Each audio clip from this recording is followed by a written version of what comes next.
Dear members and guests of the Association and Club of the Foreign Press Correspondents, AFC-USA, and the AFC-USA Club, I'm Kate Nakamura, and it's a great pleasure to welcome you all to this exclusive program organized by the AFC-USA and the AFC-USA Club.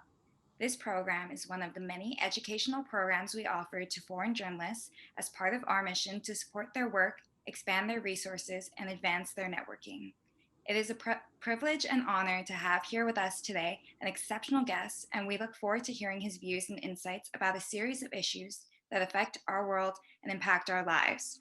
It's a great pleasure to present Lawrence H. Summers, the Charles W. Eliot University Professor and President Emeritus of Harvard University.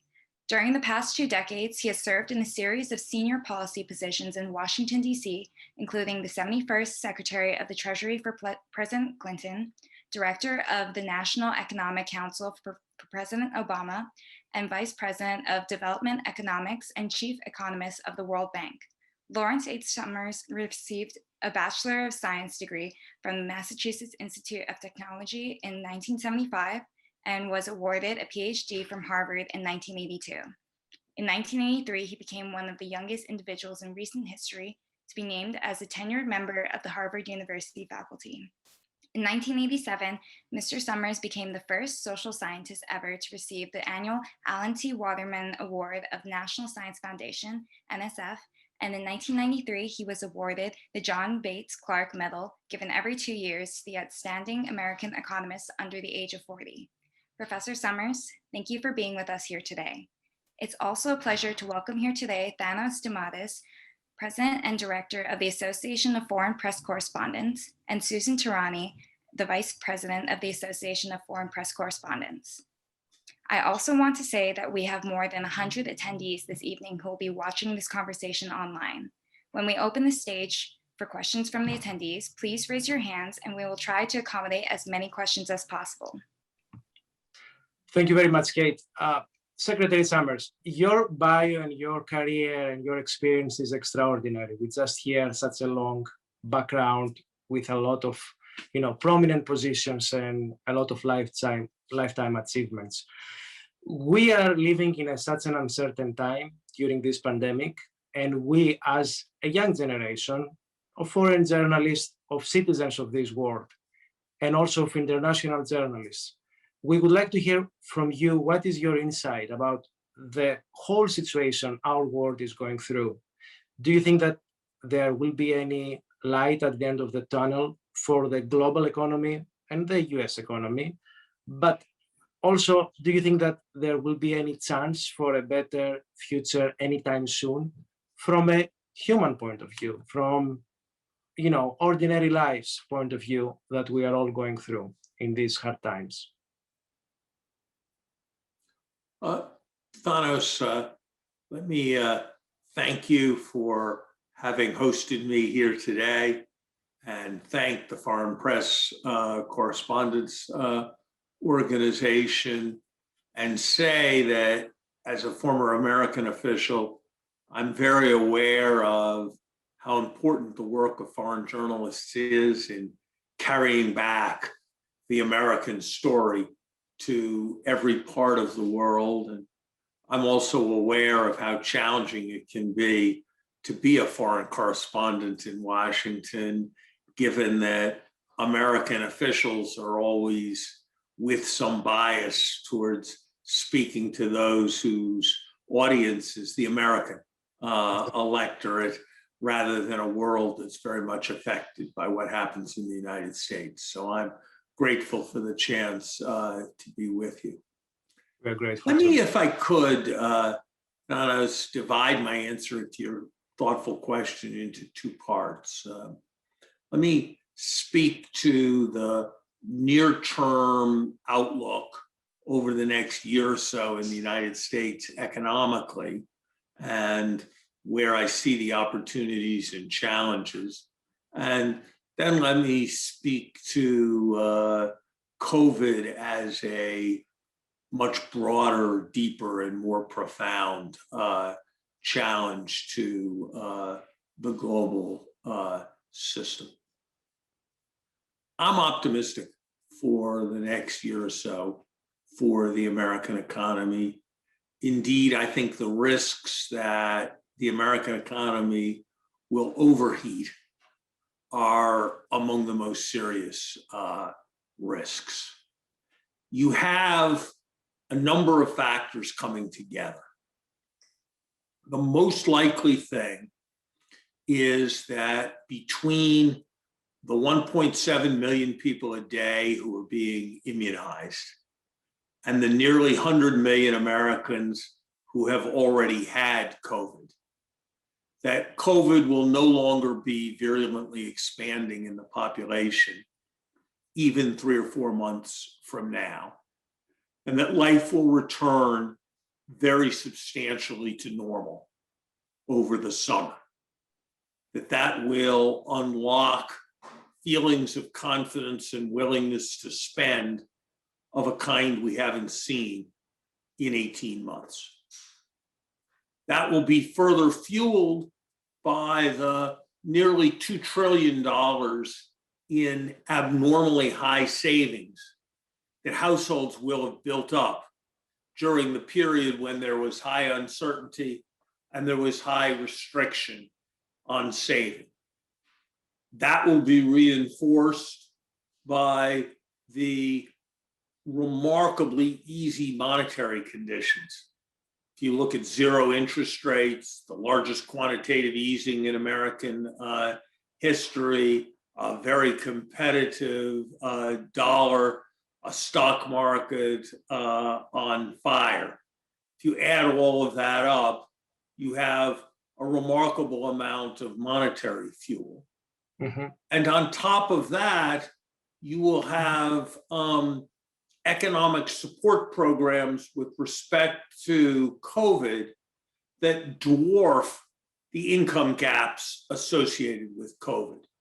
During this year, the reduced income will be about $20 billion a month in lost wages and salaries, and increased support for households delivered in one way or another, some from state and local governments, for example, will be about 10 times as much, $200 billion a month.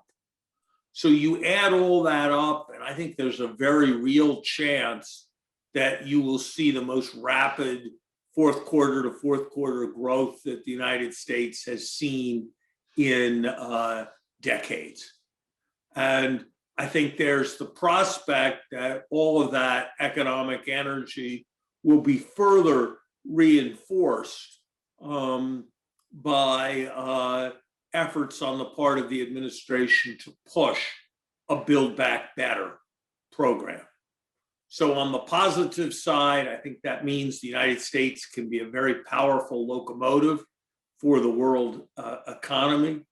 I think you're going to see an American economy that may be almost on fire. On the more concerning side, you have the prospect, as you get towards the end of the year, of an increase in inflation and inflation expectations. And you have possible challenges as the central bank and policymakers try to control this rapidly expanding economy. But I think this economic picture is a benign one. I think in a sense that is perhaps more profound than the rapidity of economic growth, the emergence of possible inflation threats, that COVID may, and I hope not, be looked back upon as a kind of hinge in history. It may be that we are headed into an era where the greatest security threats to our people are not traditional rivalries with other powers, but are threats of a different kind. Threats of a changing climate that the polar vortex this week reminds us of, threats of global disease. After all, this comes after Ebola, after SARS, after H1N1 with more frequency, threats of terrorism of a kind that we've seen in a number of different parts of the world. And so I think we are headed into a world where we are going to have security that is going to depend as much on our capacity for achieving effective cooperation as maintaining sufficient deterrence vis-a-vis other nations. I think that ultimately Abraham Lincoln posed the most profound challenge of his moment when he asked about the prospect of government by the people, government for the people, surviving on this earth. And I think we in the United States and our allies in Europe do need to recognize that the West and the democratic societies of the West have been very substantially less effective in protecting their people, their economies, their prosperity from COVID than so many nations in Asia have been. And I think that poses a real and profound challenge to the way in which our kind of democracy is seen around the world. That is not unrelated to, it may in part be the cause of, it may in part be a consequence of the kind of forces that were generated on January 6th in the Capitol. And so I think the question of the American model, American society as a model for the world, is at issue now after COVID, now after Donald Trump, now after populism, in a way that has not been the case since the Second World War. And I think that is going to be a very profound challenge for President Biden, both as he seeks domestic renewal and as he seeks to navigate international relations. So many topics that you put on the table, and I have a lot of questions to follow up. I would like to give the stage to Susan Tehrani, and I will follow up with some of the points that you just made. And I will keep that you added a very strong injection of optimism, and we keep that in our account as part of your remarks. Susan. Thanks, Thanos. Secretary Summers, once again, thank you so much for giving us your time. In a recent column for the Washington Post, which has garnered so much interest and attention, you write that President Biden's $1.9 trillion stimulus plan is ambitious, but it also carries many risks. So from your perspective and experience in past administrations, I know you touched a little bit on this, but what are the pros and cons of this proposal? And it's interesting that you mentioned that there is light at the end of the tunnel and possibly we'll look at COVID in the rear view mirror at the end of 2021, but many in the Biden administration don't think so. Look, I salute the president on his commitment to changing the tone of the American discourse. I salute the president on highlighting the positive role of government and government officials in our society, of recognizing that complex policy needs to be based on a careful understanding of complex science, not gut instinct.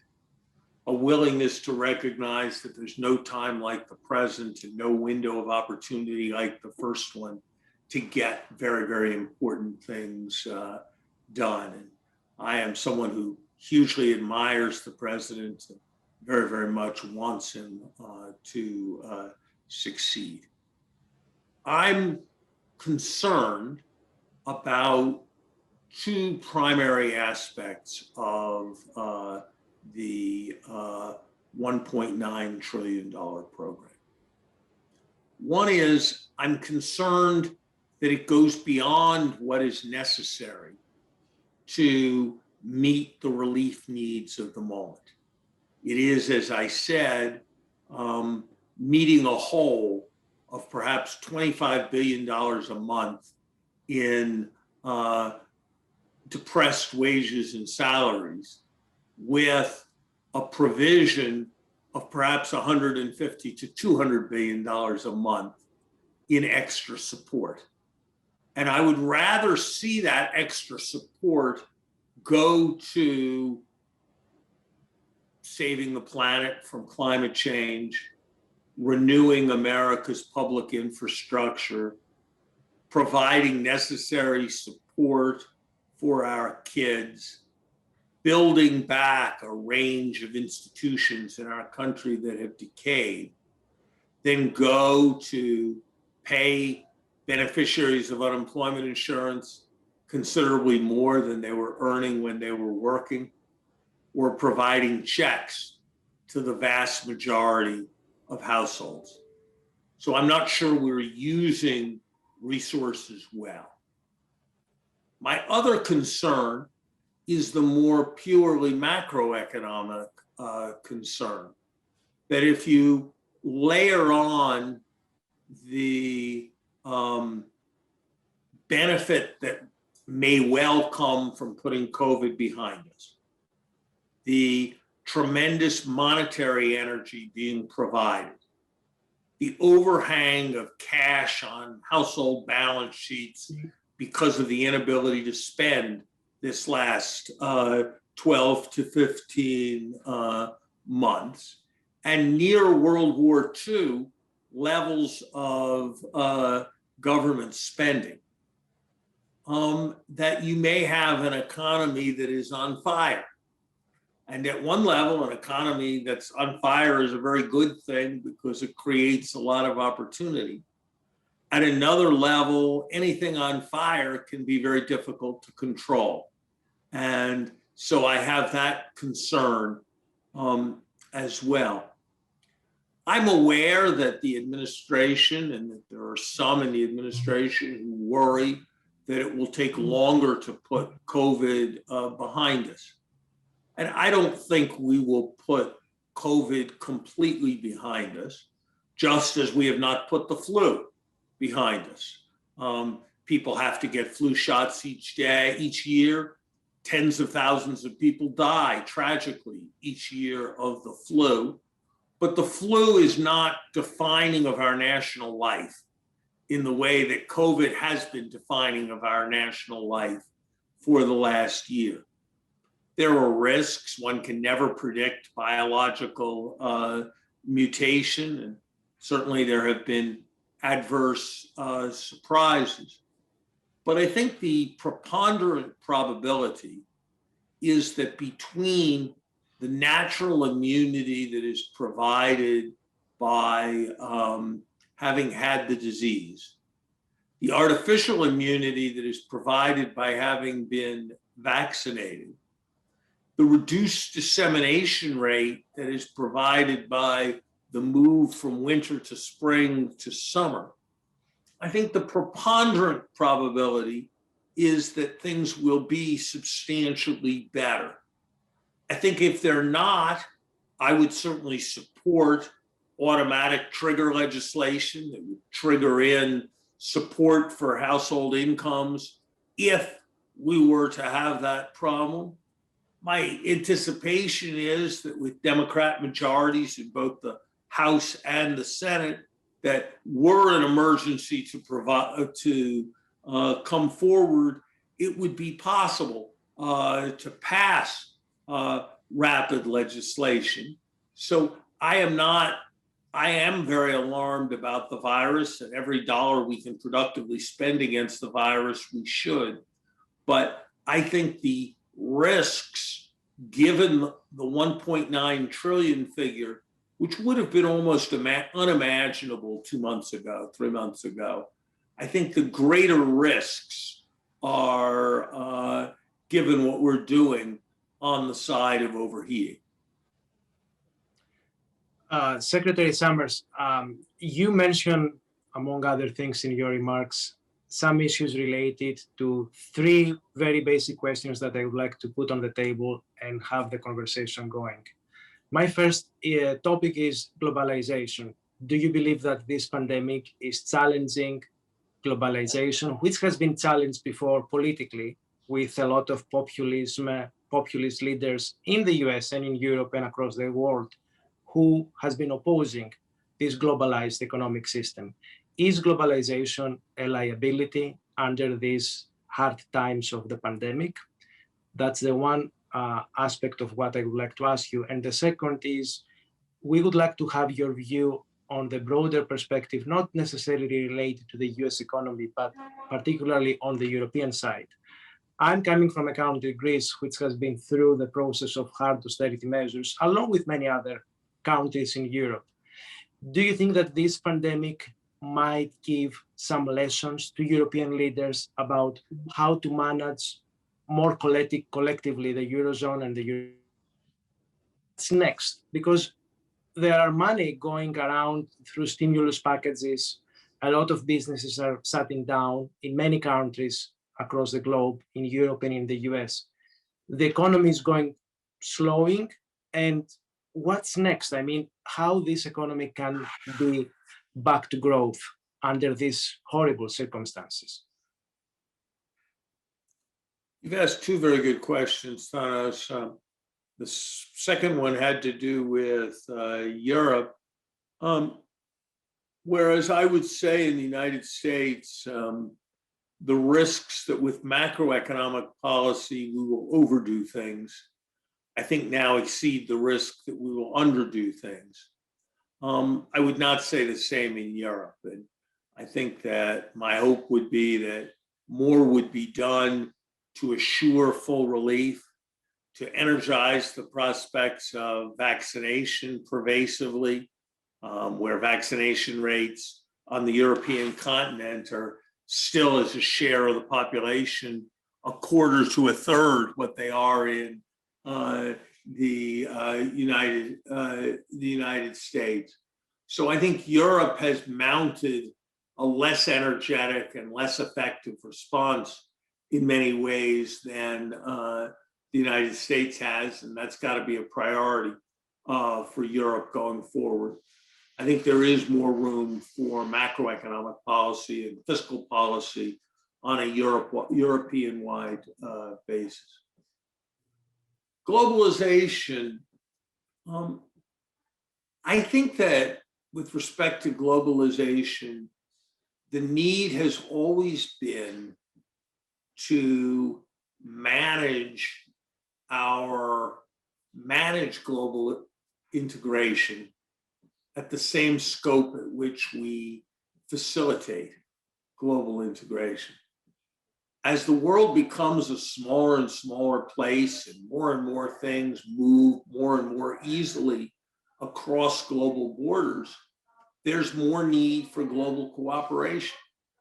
For example, as more and more becomes mobile, the risk that the most affluent corporations will use globalization to locate their profits in tax haven jurisdictions, and that we'll find ourselves in a world where capital doesn't pay taxes appreciably and only working people pay taxes.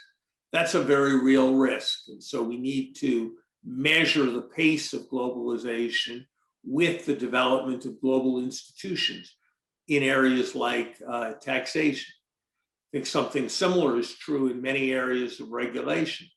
We don't want regulatory policy to become a big race to the bottom as as countries attempt to attract businesses. So I do think that we are going to have to manage globalization. We're going to have a more satisfactory set of global institutions the next time a major pandemic comes. This is something I've been working on as part of a high level independent panel that the Italian presidency has set up for the G20. We're going to need much stronger cooperation in areas like climate change. So I don't think we have an alternative in which we share one atmosphere and there's carbon dioxide in it, in which we share one biome and it's affected by Darwinian forces associated with evolution, in which we all consume products, components of which have been produced literally in dozens of countries. I don't think we have the option of rejecting the idea that we have a global system and becoming hermit nations. That, it seems to me, is not a realistic course for almost any nation unless it wants to be North Korea and have the various things that go with being North Korea or Ceausescu's Romania. I think our only viable option is to manage globalization. And I think we need to do so in a way that is more attentive to global cooperation and is less attentive to the empowerment of global business as an objective unto itself than has been the case historically. Susan, you must be unmuted. I'd love to come back to the politics of this stimulus package that— As you can see, Secretary Summers, Susan is more on the American side and the American perspective of what's going on, and I try to put a little bit of the international one.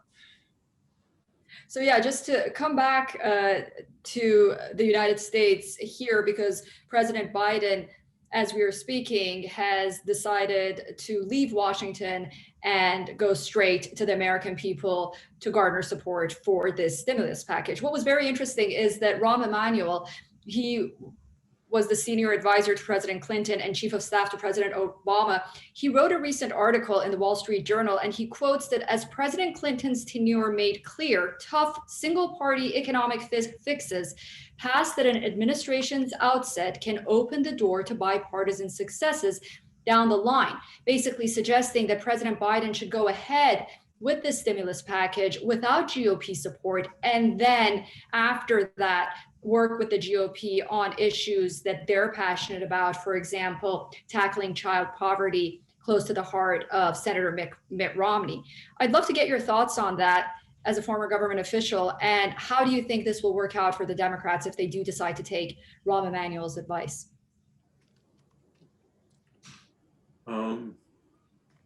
Rahm sometimes hesitates to give me economic advice. I'd hesitate to second guess Rahm's political advice. It does certainly look like this package is going to happen on a partisan basis through the so-called reconciliation process, where it's only necessary to get a simple majority and not more than that in the Senate. I hope that over the course of the Biden administration, not everything will be done that way, and that we will see legislation pass on a bipartisan basis, because I think ultimately the most successful pieces of legislation in the United States are those that are based on bipartisanship. And I think the president is going to have to find an appropriate balance between the goal of bipartisanship, the awareness that bipartisanship may simply be used as a morass to delay things, and there's a lot that needs to be done. And at the same time, I don't think the president wants to be a hostage to the more strong left-wing elements in the Democratic Party, some of whom I think may be fairly far outside of an American mainstream. Very interesting. And just to talk about U.S. foreign relations for a little bit, how do you think U.S. foreign relations dynamic in trade policies under the new administration will change, notably with China? I think you're going to see more effort at multilateralism, and I think you should. I think you're going to see more effort at global cooperation to maintain regulation, as I just spoke of, to maintain cooperation that I just spoke of. I suspect you'll see a little bit less focus on standing up for US corporations when the US corporations aren't actually employing substantial numbers of people or generating substantial amounts of economic activity in the United States. But I have to be frank, I don't expect a great deal in the way of new trade agreements in the near future. I think the issue of trade agreements has just become very politically toxic in the United States. So I would not expect new trade agreements for the next couple of years. Let's go, if you allow us, a little bit on the stage of our attendees, and let's give the stage to Clarissa McNair. Clarissa.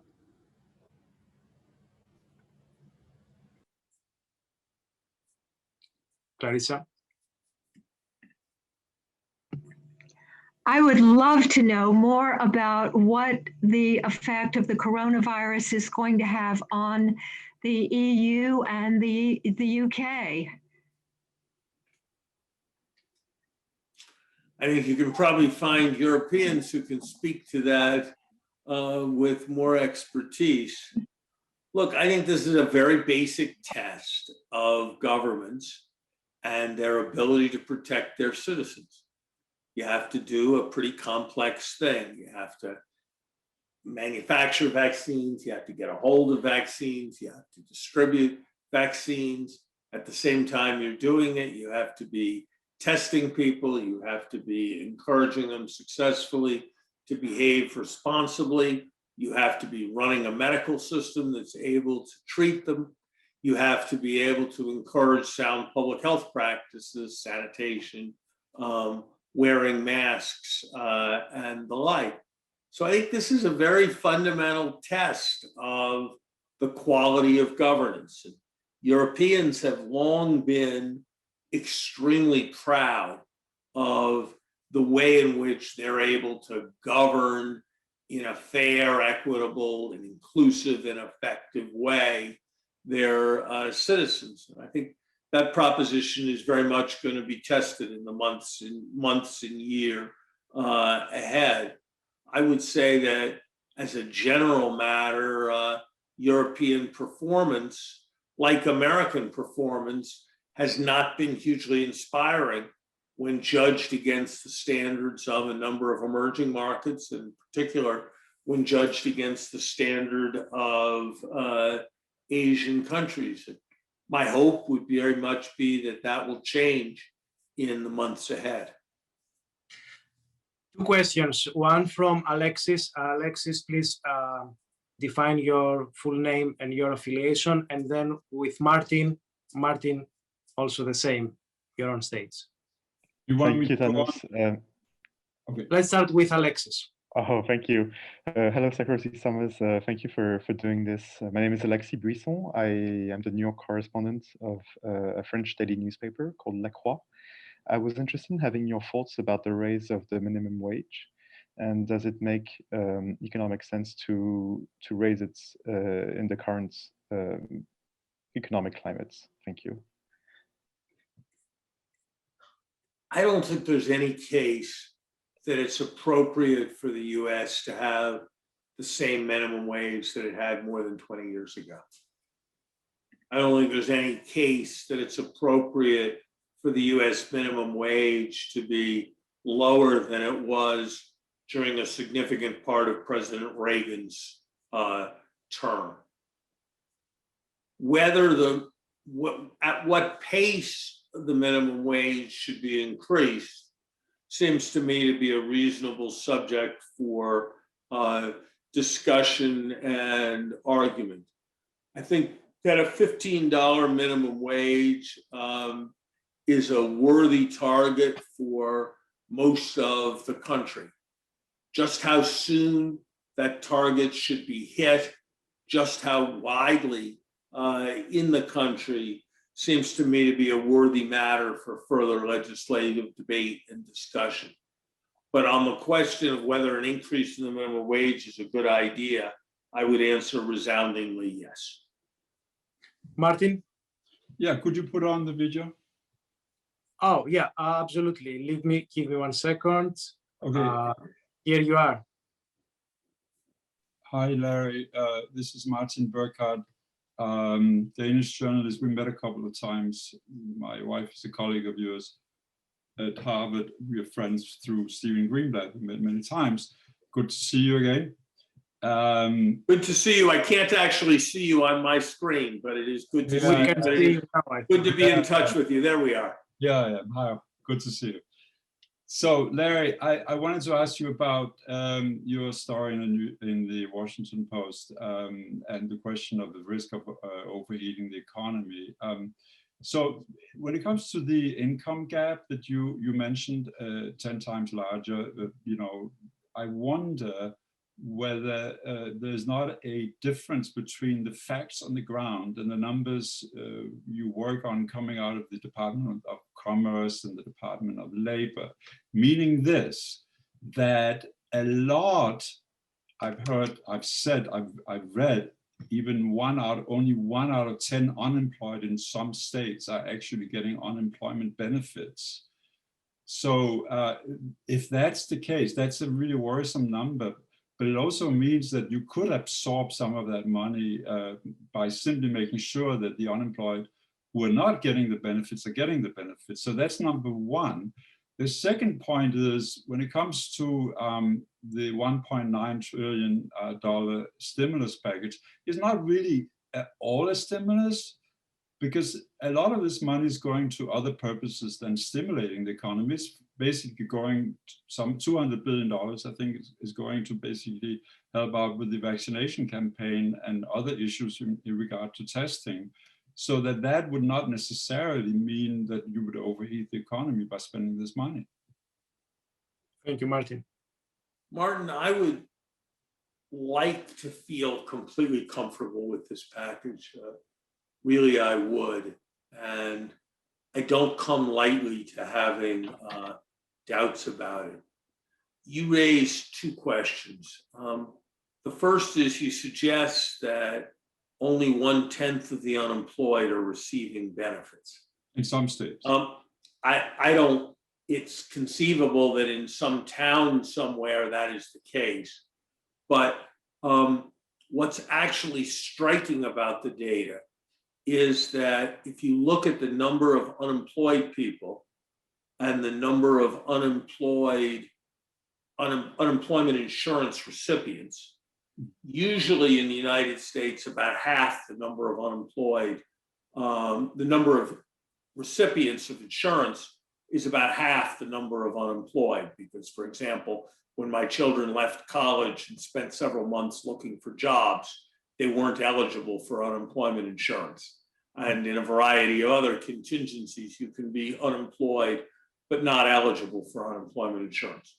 What's remarkable now is that by a factor of 2, the fraction of unemployed people who are receiving unemployment insurance is higher than it's ever been in American history before. Mm-hmm. And so I'm sure there are some gaps, and I'm sure that administrative systems should be improved. But the idea that there are large scale gaps, I don't actually think is right. And I would simply go back to the dollar numbers. Wages and salaries in total are down by $20 or $25 billion a month. And benefit payments or transfer payments or tax credits are up by nearly $150 billion a month. So there probably are issues of targeting that should be addressed, but to suggest that there's insufficiency, I don't actually think is a reasonable suggestion. Your second question was about what? Well, whether or not you can call it stimulus to actually invest money in vaccination campaign. I think that absolutely we should spend every penny we productively can on putting COVID in the rearview mirror. I would note that the plan has set aside $170 billion for vaccination. That's about $1,000 per person vaccinated, and that the going price for that is more on the order of $100 or $150. And in addition, and that $100 or $150 is for most people covered by insurance. So I think it's important to look at the actual sums of money that are involved. But I have no concern about spending money as much as we can on masks, on contact tracing, on vaccinating. But you'll actually find that that's a very small part of the program. We're most of the way through the American school year. Most people think school will be able to be issued to begin next year. Do we really think that $3,000 per child across the United States is necessary to spend? How much is that spending per extra day of schooling that's being generated? I think there are hard questions that need to be asked and answered around this level of spending. Thank you, Martin. Let's give the stage. Follow-up question, because you didn't really answer. This is not stimulus spending. For instance, investing in schools is not going to overheat the economy, nor is purchasing test equipment. I'm sorry. This is a point that Paul Krugman and many others have made that they find to be very powerful, but I have to say I find it to be elusive. Mm-hmm. Yes, it is. You can call it relief spending. Whether you call it relief spending or not, you are putting money in people's pockets, which they are then enabled to spend.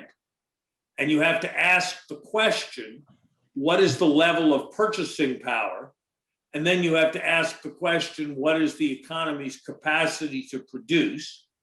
And if you have purchasing power running in excess of the economy's capacity to produce, you have a potential inflationary problem. I did not express any concern about the expenditures on vaccination. Most of the rest is in one form or other the provision of purchasing power without the expansion of the capacity to produce. And when you run a World War II level of support for increasing purchasing power, there is the possibility, and I think the risk, that you will generate inflationary forces. Time will tell. Thank you, Larry. Francesco, please clarify your affiliation and your full name.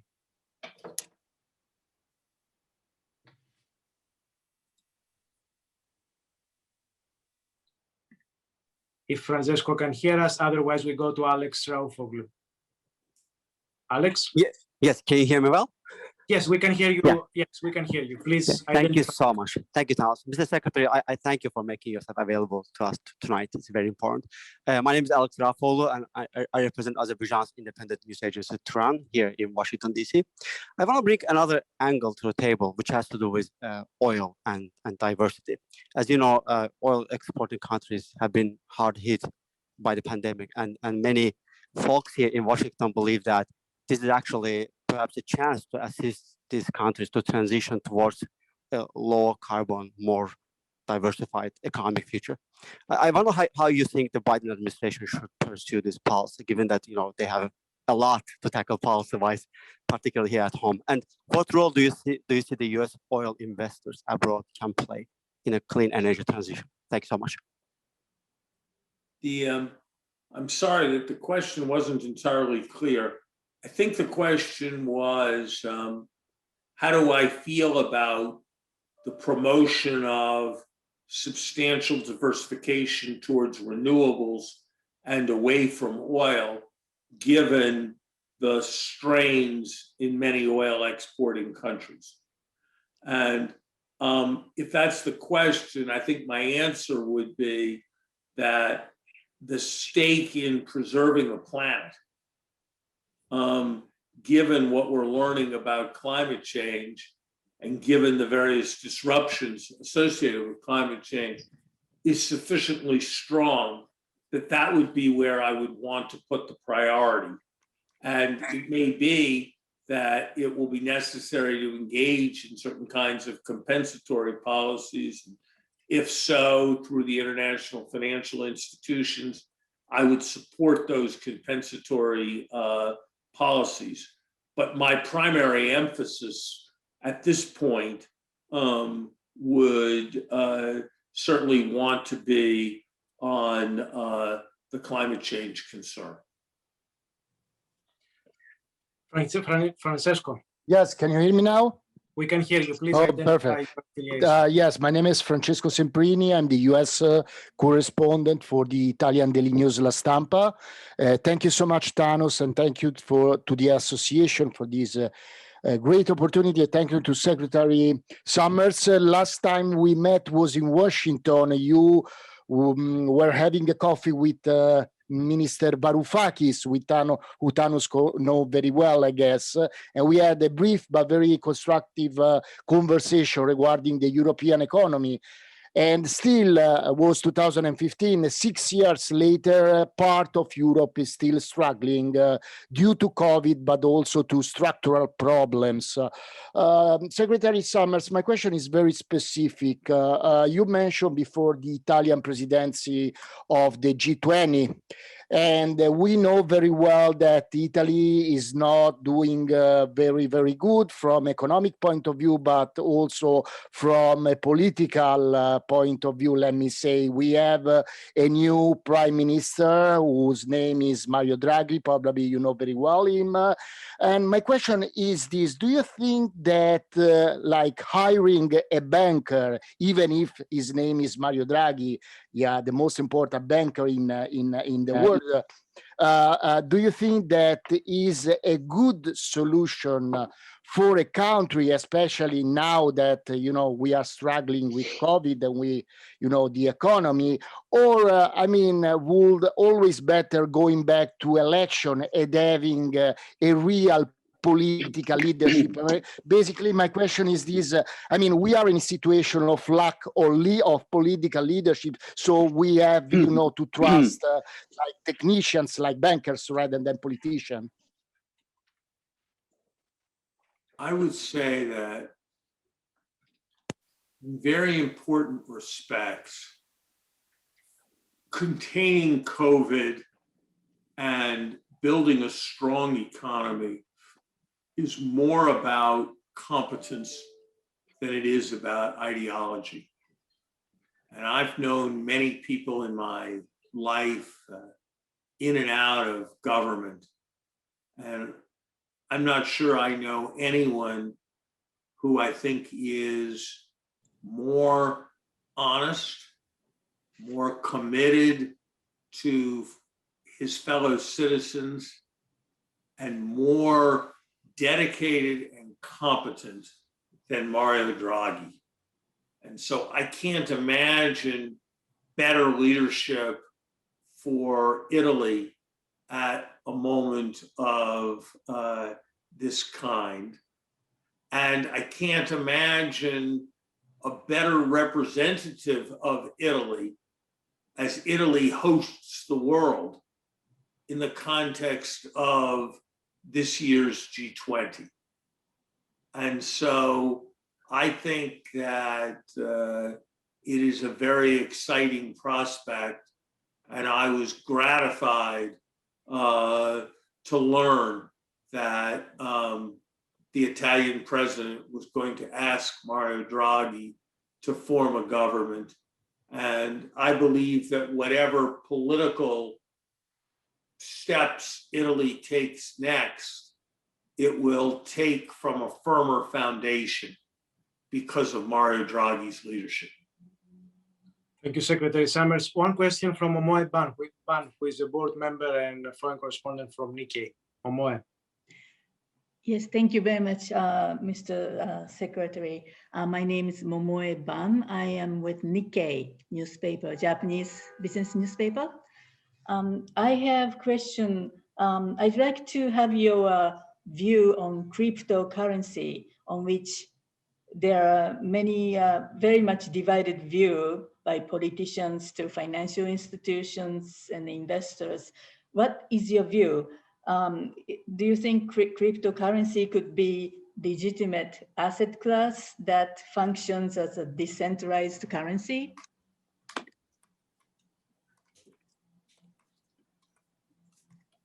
I would be surprised if cryptocurrency becomes the standard currency and medium of exchange. I think it is too valuable for that, too volatile rather for that. I think that there is a substantial chance that in a world where people are looking for stores of value and stores of value that will maintain their value in the event that currencies are inflated, that there is likely to be a continuing role in the system for Bitcoin and for other cryptocurrencies. How that will evolve, whether they will gain or lose value over time, is for each market participant to judge. But I think that some form of cryptocurrency based on the blockchain is likely, not certain, but is likely to be an enduring feature of the financial landscape. And I think as that recognition spreads, there is at least a significant prospect that cryptocurrencies will gain in value over time for some time to come. Thank you very much. We will take one more question. Nancy. Okay, I'm going to impose my position and ask you one more question. So thank you for your patience. You mentioned that you were optimistic about the short term, but you felt it was artificial. Concerning the stimulus, and that we had to recalibrate our economy both fiscally and politically. The stimulus obviously is going to lead to inflation, which is going to lead to a lot of problems that you discussed or disputed with the article with Paul Krugman, which I found quite interesting and quite valid to this conversation. So I guess, other than having answered part of the question, it seems that we've been sideswiped by current politics in this country right now. And obviously our fiscal problems are a result of many other things, but certainly impacted by the very tense and hostile environment. How would these, as we try to mend these wounds, but we see we are still going forward with more political unrest, how will this affect whatever best scenario you were looking at when you started to assess our position? Nancy, I try to not use words like obviously, because I think that the world is enormously uncertain. None of us are given the gift of prophecy, and the best we can do is make judgments about what risks we see as most likely.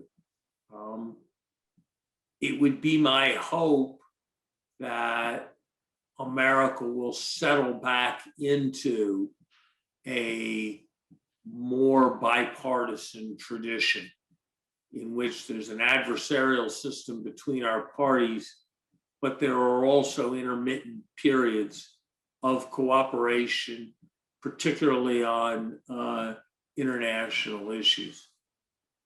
I don't think that there's a person who's ascended to the presidency better prepared on the basis of a lifetime of experience to bring about that bipartisanship than Joe Biden.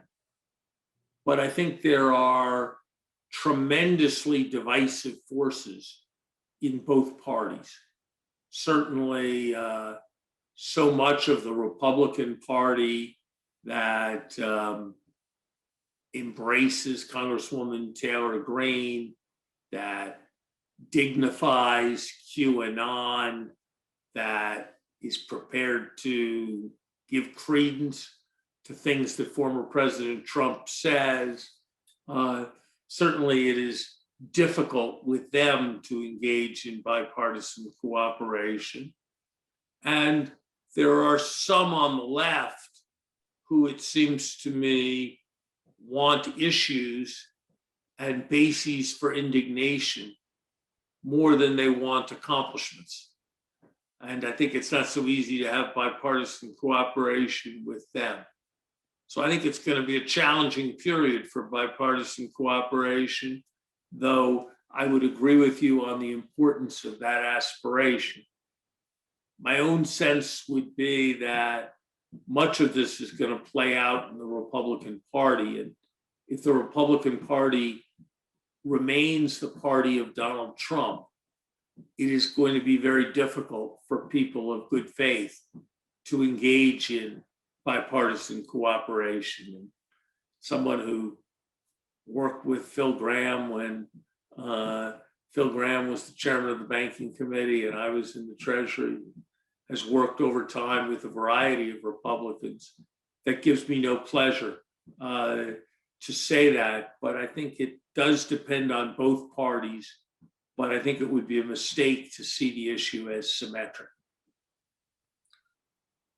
Susan, I think we have to conclude this exceptional conversation we have with Secretary Summers, and thank you very much, Secretary Summers, for taking the time. We don't want to take more of your time. We could just have endless conversation here. I would like to give the stage to Susan to ask her last question, and then I will ask one more question and we are done. Thank you very much. Susan. Thank you. Really, truly, thank you for your time, Secretary Summers. This is, like Tano said, it's really great to have you.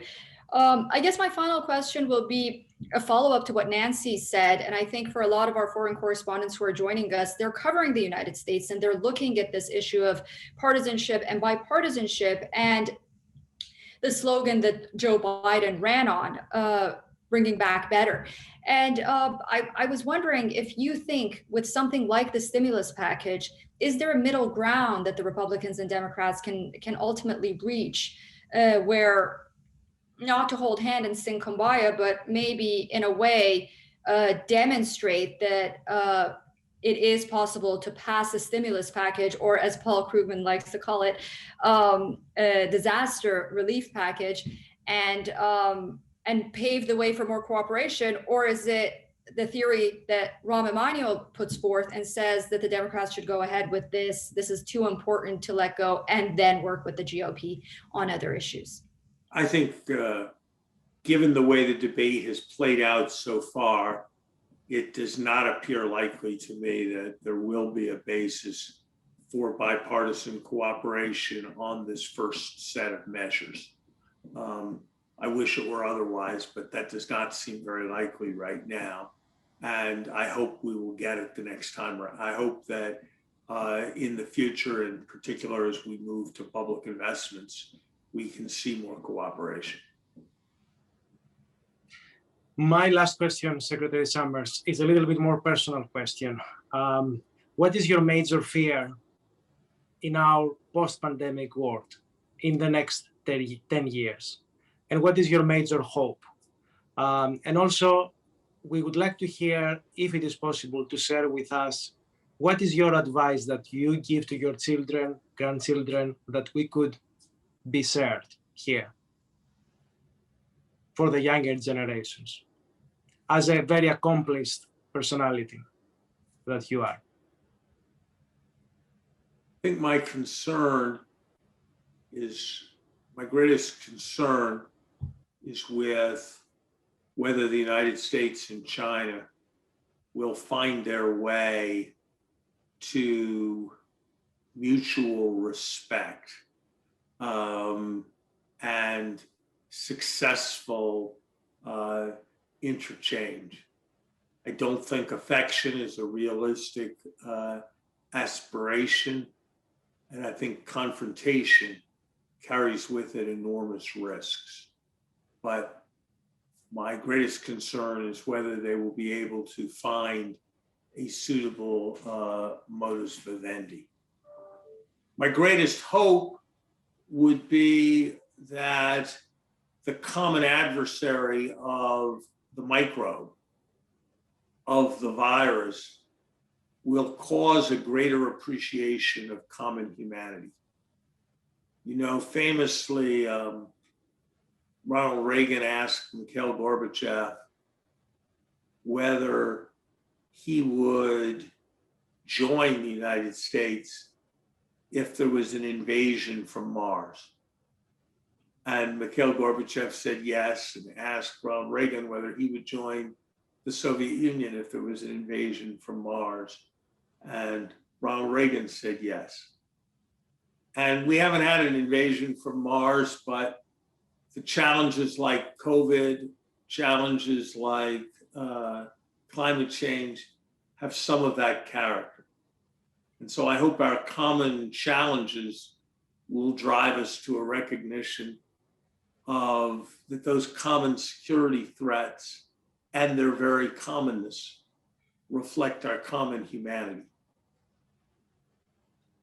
The advice that I would give is that problems get solved best when each of us recognizes that we have no monopoly on wisdom, that we cannot be certain that we are right, and that we probably need to take the perspective of others as something with which we need to reckon rather than simply roll over.